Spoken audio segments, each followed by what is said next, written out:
যিনি একবার প্রধানমন্ত্রী হবেন পরবর্তী সময়ে তাকে রাষ্ট্রপতি হিসেবে নিয়োগ না দেওয়ারও প্রস্তাব দিয়েছেন তারা। ছুটি হলো সবাই টাকা কামাই করতে চায়, সবাই ক্ষমতা চায়, সবাই অবৈধভাবে কিছু পেতে চায়।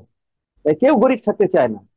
কেউ সবাই মনে করে যে আমি রাষ্ট্রীয় ক্ষমতা দখল করে আমি ভোগ করব, আমার একটা গাড়ি আছে 10টা গাড়ি দরকার। প্রধানমন্ত্রী যদি মানে কি বলে সুশাসন দ্বারা নিয়ন্ত্রিত না হন, প্রধানমন্ত্রী যদি সুশাসন নিশ্চিত না করেন, প্রধানমন্ত্রী যদি স্বৈরাচারী আচরণ করেন, তাহলে মানে সেই সরকারটা অন্যায়কারী সরকার হবে। বাংলাদেশের কোন রাজনৈতিক দলের মধ্যে অপর রাজনৈতিক দলকে মেনে নিয়ে সহাবস্থান করে রাজনীতি করার মন মানসিকতাটা তৈরি হয়নি।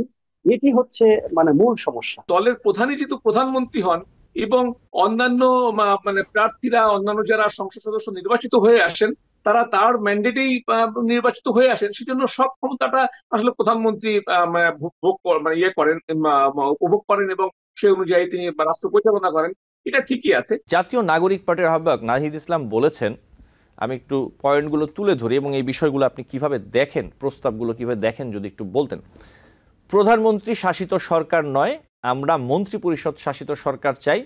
দুবারের বেশি কেউ প্রধানমন্ত্রী হওয়ার বিপক্ষে অবস্থান তাদের। যিনি একবার প্রধানমন্ত্রী হবেন পরবর্তী সময়ে তাকে রাষ্ট্রপতি হিসেবে নিয়োগ না দেওয়ারও প্রস্তাব দিয়েছেন তারা, এনসিপি। জি সৈয়দ লিটু। জি, অসংখ্য ধন্যবাদ আশরাফ ভাই, সেই সঙ্গে সহ আলোচককেও শুভেচ্ছা। হ্যাঁ, হ্যাঁ, আজকে তারা প্রধান উপদেষ্টার সঙ্গে আলোচনায় সব বিষয়গুলো অবতারণা করেছেন। তবে কিছু জিনিস হয় কি, মানে এই যে পয়েন্টগুলো, এগুলো ভালো। একটা রাজনৈতিক দল হিসাবে তারা তো কিছু প্রস্তাব মানুষের কাছে দিবে, মানুষ সেইগুলো মানে পক্ষে নিলে সেগুলো তাদের কাছে গ্রহণযোগ্য হলে তারা তাদেরকে ভোট দিবে, না হলে ভোট দিবে না। এটাই তো গণতান্ত্রিক প্রক্রিয়া, এটা তো ঠিকই আছে। কিন্তু ধরেন এই যে আরো কিছু কথা উনি বলেন, নায়েক সাহেব বলেছেনও, যেগুলো হয়তো মানে পত্রপত্রিকায় আসছে, মানে হয় কি, ওনারা ওই যে মানে সরকারের সঙ্গে দলকে একটু মিলিয়ে ফেলেন, তো এখানে একটু সমস্যা। কিছু কিছু কথা বলেন যেগুলো সরকারের বলা উচিত, কিন্তু ওনারা দল হিসাবে বলে ফেলেন। তো ওই জায়গা থেকে ওনাদেরকে একটু মুক্ত থাকবার জন্য আমি অনুরোধ করব। তো মূল যে প্রসঙ্গগুলো দেখেন, এই যে উনি যে কথাটা বলেছেন যে প্রধানমন্ত্রী শাসিত সরকার চান না, মন্ত্রী পরিষদ শাসিত সরকার চান, কথাটা সুন্দর। কারণ মানে আমাদের রাষ্ট্র ব্যবস্থা তো মন্ত্রী পরিষদ শাসিত সরকারই। কারণ আপনার এটা তো সংসদীয় সরকার। তো প্রধানমন্ত্রীর ক্ষমতাটা এত বেশি, বা প্রধানমন্ত্রী যেহেতু দলের প্রধান, এবং দলের প্রধানই যেহেতু প্রধানমন্ত্রী হন, এবং অন্যান্য মানে প্রার্থীরা, অন্যান্য যারা সংসদ সদস্য নির্বাচিত হয়ে আসেন, তারা তার ম্যান্ডেটেই নির্বাচিত হয়ে আসেন, সেজন্য সব ক্ষমতাটা আসলে প্রধানমন্ত্রী ইয়ে করেন, উপভোগ করেন এবং সেই অনুযায়ী তিনি রাষ্ট্র পরিচালনা করেন। এটা ঠিকই আছে, কিন্তু মূলত এটা মন্ত্রিপরিষদ শাসিত সরকারি, প্রধানমন্ত্রী শাসিত সরকার না। কিন্তু সেটার জন্য তো মানে একটা উনার প্রক্রিয়াটা আর কি, উনি কিভাবে ভাবছেন যে প্রধানমন্ত্রী শাসিত হবে না? প্রধানমন্ত্রী তো প্রধান, তিনি তো মানে গাইড দিবেন, তিনি যেভাবে বলবেন বাকি মন্ত্রীরা সেভাবে চলবে। ব্যাপারটা তো এটাই। তো প্রধানমন্ত্রী শাসিত সরকার হলে কোনো ক্ষতি নাই। প্রধানমন্ত্রী যদি মানে কি বলে সুশাসন দ্বারা নিয়ন্ত্রিত না হন, প্রধানমন্ত্রী যদি সুশাসন নিশ্চিত না করেন, প্রধানমন্ত্রী যদি মানে স্বৈরাচারী আচরণ করেন, তাহলে মানে সেই সরকারটা অন্যায়কারী সরকার হবে। প্রধানমন্ত্রী শাসিত সরকারই আসলে হবে। প্রধানমন্ত্রী তো সবকিছু নির্দেশনা দিবেনই, সেই অনুযায়ী তো বাকি মন্ত্রীরা কাজ করবেন। প্রধানমন্ত্রী যেটা বলবেন, প্রধানমন্ত্রী অন্য মন্ত্রী সেটা বলবে, মানে করতে পারবো না বলবে, এটা তো আর হবে না। কিন্তু প্রধানমন্ত্রীকে হতে হবে সঠিক, সেইটার জন্য গাইডলাইনটা কি, সেইটার জন্য আমাদের ব্যবস্থাপনাটা কি, সেইটা হচ্ছে গুরুত্বপূর্ণ। উনি একটি রাজনৈতিক দলের প্রধান হিসাবে উনি বলবেন যে আমরা এই প্রক্রিয়ায় আমাদের মানে দলীয় প্রধান অথবা সংসদ নেতা নির্ধারণ করব, যে প্রক্রিয়ায় গেলে অন্যান্য মন্ত্রীরা চাইলে ইয়ে করতে পারবেন, তাদের অপিনিয়ন দিতে পারবেন। প্রধানমন্ত্রী মানে এই প্রক্রিয়ায় এসে একক ক্ষমতা ভোগ করতে পারবেন না। তাদের প্ল্যানটাকে বলতে হবে। তো আমরা মানে করতে দিব না বা করতে দিব না, এগুলো তো আসলে কোনো কথা না। কথাটা হলো যে তাদের যদি কোনো পরিকল্পনা থেকে থাকে, এবং সেই পরিকল্পনাটা ওই যে ওনারা যেভাবে কথা বলেন, যে টোনটা বলেন, এই টোনটাকে ওনাকে অ্যাভয়েড করা শিখতে হবে। অর্থাৎ আমরা করতে দিব না, ব্যাপারটা এরকম না।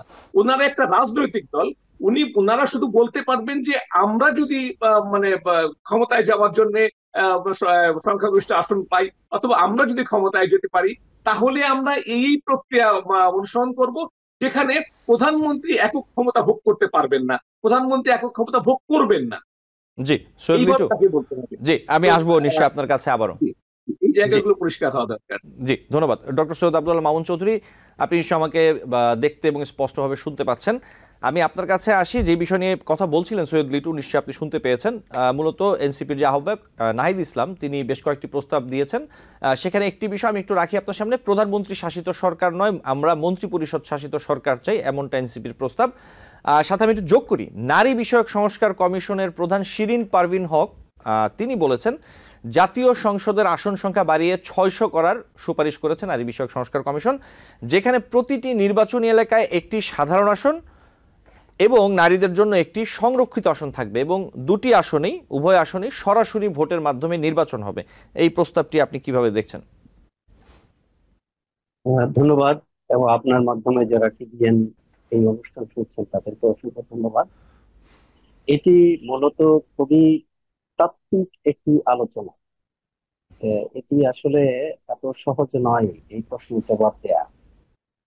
কারণ হলো যে একটা রাষ্ট্র কোন পদ্ধতিতে পরিচালিত হবে, জনগণের সর্বোচ্চ কল্যাণ নিশ্চিত হবে, এটি নিয়ে যুগে যুগে অসংখ্য তত্ত্ব এসেছে, অসংখ্য পদ্ধতি এসেছে। এরকম একনায়কতন্ত্র আছে, গণতন্ত্র আছে, সামষ্টিক রাজতন্ত্র আছে, রাজতন্ত্র আছে, বিভিন্ন রকম রাষ্ট্র পরিচালনা বিধি কিন্তু এই পৃথিবী প্রত্যক্ষ করেছে। এবং এগুলোর মধ্য দিয়েই কিন্তু আমরা এখন পর্যন্ত যতটুকু দেখেছি যে মোটের উপরে সর্বোত্তম শাসন ব্যবস্থা হচ্ছে গণতান্ত্রিক শাসন ব্যবস্থা। এবং সেই গণতান্ত্রিক শাসন ব্যবস্থার মধ্যে দুটো পদ্ধতি আমরা খেয়াল করি, একটি হচ্ছে রাষ্ট্রপতি শাসিত শাসন ব্যবস্থা, আর একটা হচ্ছে মন্ত্রী পরিষদ শাসিত শাসন ব্যবস্থা। এখন মন্ত্রী পরিষদ শাসিত যে শাসন ব্যবস্থা, এখন সেখানে তো প্রধানমন্ত্রী তো প্রধান, এটা তো মানে যে কোনো একটা শাসনের মধ্যে তো একজন লিডার থাকবে। সবাই মিলে কথা বললে তো হট্টগোল হয়ে যায়, তাহলে কে কার কথা মানবে, কে কাকে নিয়ন্ত্রণ করবে, কে কাকে কমান্ড করবে?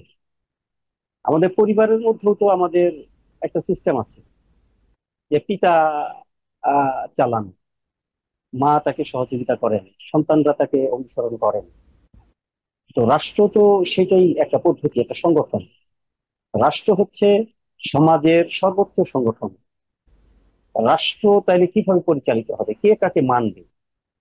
এখন জিনিসটা হলো যে এনসিপি থেকে আমাদের যে তরুণ নেতৃত্ব যারা বক্তব্য দিচ্ছেন, তারা কিন্তু এখন পর্যন্ত সুনির্দিষ্ট কোনো প্রস্তাব মিডিয়ার মাধ্যমে উপস্থাপন করতে পারেননি যে তাহলে আমরা যদি মনে করি যে মন্ত্রী পরিষদ শাসিত শাসন ব্যবস্থায় প্রধানমন্ত্রী স্বৈরাচার হয়ে যাচ্ছেন, ফ্যাসিস্টের মতো হয়ে যাচ্ছেন, তাহলে একজন প্রধানমন্ত্রীকে স্বৈরাচারী হওয়া থেকে বিরত রাখা, ফ্যাসিস্ট হওয়া থেকে বিরত রাখার জন্য কি ধরনের বিধি ব্যবস্থা নেওয়া যেতে পারে, সেই ধরনের তাত্ত্বিক কোনো প্রস্তাব যদি তাদের থাকে, সেটি যদি তারা উপস্থাপন করতে পারেন, তাহলে আমরা হয়তো বা সেটা দেখবো যে আহ, সেটা কিভাবে আমরা ইমপ্লিমেন্ট করতে পারি।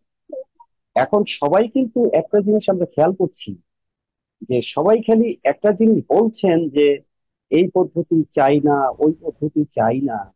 তো কিন্তু এটা তো একটা সুনির্দিষ্ট মানে রূপরেখা আমরা এখনো কোনো স্থান থেকে পাইনি। তাহলে আমরা কিভাবে বুঝবো? যেমন আপনি বলেন যে পার্টি সিস্টেমে যদি একটা হয়, আমরা হয়তো ব্রিটেনকে ফলো করি, অথবা মার্কিন যুক্তরাষ্ট্রের সিস্টেমটাকে ফলো করি। আবার আরেকটা জিনিস, আপনি গণতন্ত্র হচ্ছে একটা জিনিস সবাইকে বুঝতে হবে, গণতন্ত্র এমন একটা শাসন ব্যবস্থা, সেটা চর্চার মাধ্যমে ধীরে ধীরে আত্মস্থ করতে হয়।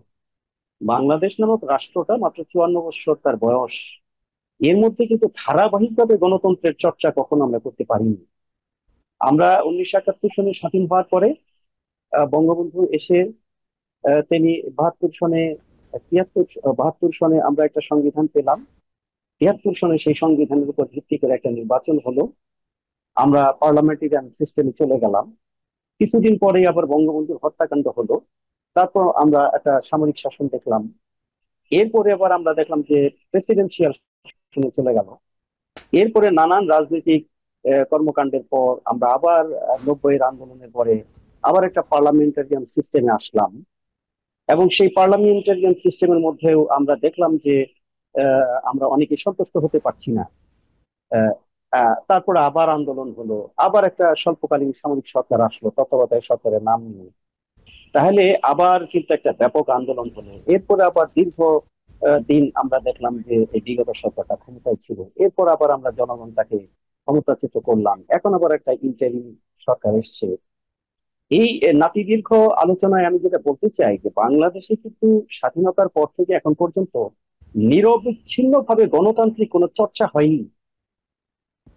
আমরা কিন্তু চর্চাটাকে, গণতন্ত্রটাকে নিরবিচ্ছিন্ন চর্চার মাধ্যমে কিন্তু আস্থা তৈরি করতে হবে। গণতন্ত্রকে মানে প্রাতিষ্ঠানিকীকরণ করতে না পারলে আপনি যে কোনো পদ্ধতি আপনি মানে আহ, পদ্ধতি আপনি চালু করেন না কেন, সেই পদ্ধতিটা আমি মেনে চলবো, এই মন মানসিকতা যে পর্যন্ত আপনি সৃষ্টি করতে না পারবেন, তখন যে কোনো পদ্ধতিতেই একানায়কতন্ত্র হয়ে যাবে, ফ্যাসিস্ট হয়ে যাবে।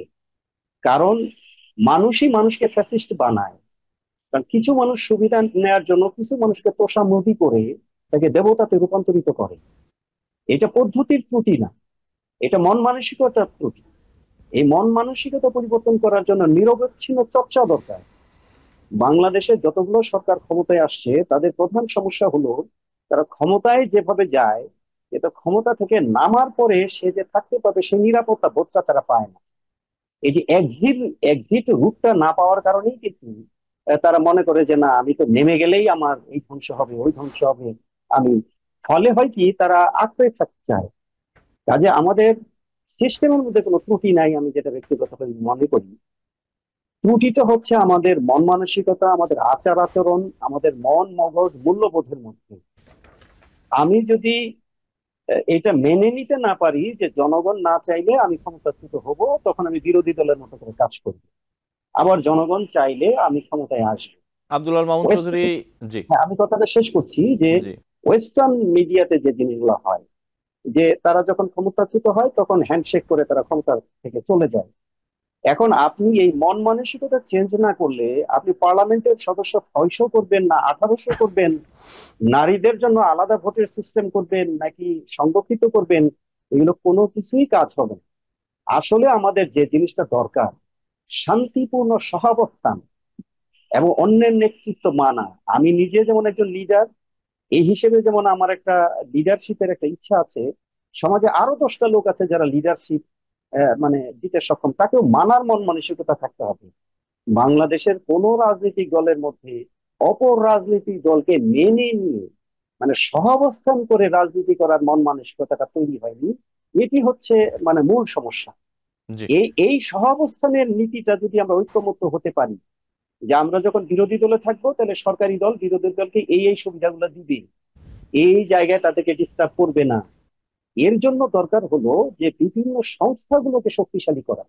নির্বাচনী যারা নির্বাচন পরিচালনা করেন সেই নির্বাচন কমিশনকে শক্তিশালী করা, যেন তারা প্রভাব মুক্ত থাকতে পারে। পুলিশকে নিরপেক্ষ প্রতিষ্ঠানে পরিণত করা, সেনাবাহিনীকে একটা অবস্থানে নিয়ে আসা, এবং সবচেয়ে বড় দরকার প্রত্যেকটা দলকে ঐক্যবদ্ধ হতে হবে যে তারা কেউ দুর্নীতিবাজ, লুটেরা এবং চারিত্রিক সমস্যা আছে এই ধরনের লোককে কেউ নমিনেশন দিবে না। সব দল যদি এইভাবে বাছাই করে যে আমরা এই ক্রাইটেরিয়া অনুযায়ী আমাদেরকে আমরা দলের সদস্য নির্বাচন করব, তাহলেই আমার মনে হয় যে একটা এটাই হবে একটা বড় সংস্কার। জি এবং এইটাই কিন্তু চর্চা করতে করতে একটা পর্যায়ে আমাদের একটা সহাবস্থানের অভ্যাস তৈরি হবে। এই অভ্যাসটা যখন পর্যন্ত আপনি তৈরি করতে না পারবেন, আপনি এই সংবিধান 71 জি সনে রক্তদানের মাধ্যমে যে সংবিধানটা তৈরি হয়েছে, সেই সংবিধানের মধ্যে কোনো ত্রুটি নেই। ত্রুটি আপনার মধ্যে, ত্রুটি আমার মধ্যে, ত্রুটি হলো মানতে না চাওয়ার মধ্যে, ত্রুটি হলো সবাই টাকা কামাই করতে চায়, সবাই ক্ষমতা চায়, সবাই অবৈধভাবে কিছু পেতে চায়, কেউ গরিব থাকতে চায় না।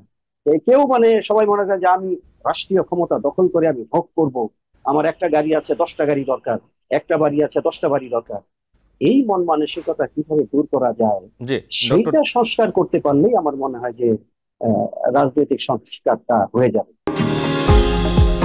নিউ ইয়র্ক থেকে সম্প্রচারিত TVN 24 টেলিভিশন বিশ্বজুড়ে বাঙালির কণ্ঠস্বর।